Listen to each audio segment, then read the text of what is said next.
என் இனிய உறவுகளை, நாம் இன்று 22/4/25 இருக்கின்றோம். பாஸ்கா விழாவின் 2வது நாள். நாம் ஆவியின் துணையோடும் அன்னை மரியின் அன்பிலும் நாம் தினம் தொடரும் சங்கீத தொடர்ச்சி 78, 64, 65, 66. பிறருக்கு சென்று நற்செய்தியை அறிவிப்பது நமது கடமையாகும். இறைவன் இயேசு கிறிஸ்து நமக்கு அதைத்தான் விட்டு சென்றார். இன்றைய வாசகம் திருத்தூதர் பணி நூலிலிருந்து 2:36-41. இன்றைய தூய நற்செய்தி வாசகம் யோவான் 20:11-18. கல்லறை வாயிலில் கண்ணீருடன் நின்றார் மத்லேன் மரியா. கல்லறை வெற்றிடமாகவும் அங்கே வானதூதர்கள் இருப்பதையும் கண்டு அவர் வியப்படைகின்றார். கண்ணீர் அவர் விழிகளை மூட அவரால் கண்டுணர முடியவில்லை. இயேசு அழைக்கின்றார், மரியா என்று. அந்த குரலில் இருந்த அன்பும் பரிவும் இயேசுவுடையது. ரபுனி என்றார் மரியா. உயிர்ப்பின் ஒளி மரியாவின் இதய கதவுகளை திறக்கின்றன. என் ஆண்டவர் உயிர்த்து விட்டார் என்று அகமகிழ்வு கொள்கின்றார். நான் ஆண்டவரை கண்டேன் என்று சீடர்களிடம் கூறினார். இயேசுவை நாம் ஒவ்வொருவரும் தனிப்பட்ட விதமாக கண்டுணர வேண்டும். மத்லேன் மரியாளை போன்று இயேசு உயிர்த்தெழுந்த பிறகு அவர் 40 நாட்கள் உலகில் எல்லோருக்கும் காட்சி தருகிறார். ஏனென்றால் உயிர்த்தார் என்பதற்கு சில பேருக்கு, நமக்கல்ல சில பேருக்கு விட்னஸ் தேவை. அதனால் அவர் உயிர்த்தெழுந்து அங்கங்கு அவர்களுக்கு காட்சி கொடுக்கின்றார். அவர் எத்தனையோ வியாதிகளை குணப்படுத்தினார். இதுபோல் தேவை உள்ளவர்களை நிறைவு செய்தார். பிசாசுகளை ஓட்டினார். குறைய உள்ளவரை நிறைவாக்கினார். பசியை போக்கினார். மரித்தவரை உயிரோடு எழுப்பினார். இப்படி எத்தனையோ அற்புதங்கள் அதிசயங்கள் செய்த இறைவன் நமக்கும் இன்னும் அவர் மரித்து உயிர்த்த பிறகும் செய்து கொண்டு காட்சி தந்து கொண்டும் இருக்கின்றார்.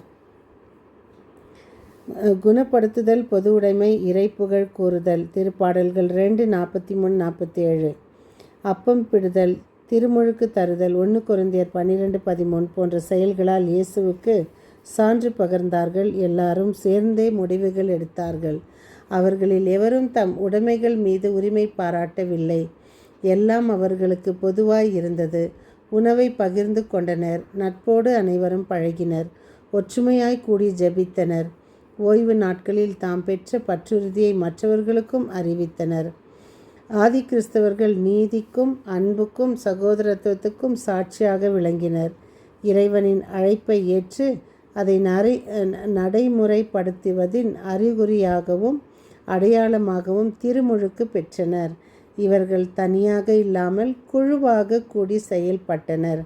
இது ஒரு மக்கள் இயக்கமாக மாறியது. இறை மக்களின் அந்த இயக்கமே திருவை. நாம் இன்று அன்பியங்கள் வைத்து இருப்பது இதன் மூலமாகத்தான். இந்த கிறிஸ்தவம் அன்பியம் நீயும் நானும் உருவாக்கவில்லை, குருக்கள் உருவாக்கவில்லை, முன்கூட்டியே இது உருவாக்கப்பட்டது. அதைத்தான் நமக்கு திருத்தூதர் பணி அழகாக எடுத்து சொல்கின்றது. மக்கள் இயக்கமாக துவங்கிய திரு அவை படிப்படியாக மாறி இன்று படிநிலை அமைப்பை கொண்டு நிறுவனமாக மாறியுள்ளது. 2ஆம் 3ஆம் நூற்றாண்டுகளில் கிறிஸ்துவம் வேகமாக பரவியது. கிறிஸ்தவர்கள் அரச வழிபாட்டை எதிர்த்தனர். பலர் கொடுமைக்கு ஆளாக்கி பற்றுறுதியை சான்று பகர்ந்தனர். 4ஆம் நூற்றாண்டில் கான்ஸ்டைன் நோபல் என்ற பேரரசன் திரு அவையின் சேரவும் இது அரச மதமானது. பணம், பதவி, அதிகாரம் இவை திரு அவை அதிகாரிகளுக்கு போதை ஊட்டியது. இவற்றை எதிர்த்து கடுந்தவ இயக்கம் தோன்றியது. இவ்வியக்கம் சில நேரங்களில் மாற்றங்களை கொண்டு வந்தன. ஆனால் இருந்த போதிலும் அந்த அரசன் செய்த அந்த முடிவை எல்லோரும் ஒப்புக்கொண்டு அவற்றுக்கு அவர்கள் விளக்கமாக எடுத்து சொன்னார்கள். சந்நியாசிகளை ஆயர்களாக நியமித்ததும் எதிர்ப்பு மறைந்தது. துறவியர், பொதுநிலையினர் பிளவு மற்றும் மனத்துறவு இப்பொழுது தான் ஏற்பட்டது. 5ஆம் நூற்றாண்டில் கிறிஸ்தவர்களாக இருந்த ஜெர்மானியர்கள் தங்களிடையே இருந்த அரச குல பழக்க வழக்கங்களை திருச்சபைக்குள் நுழைத்தனர். இயேசு அரசருக்கு அரசரானார். ஆலயம் கோட்டையானது. துறவி நிலையினர் தளபதிகளாயினர். திரு அவை அதிகாரிகள் அரச காரியங்களில் பெரிதும் ஈடுபட்டனர்.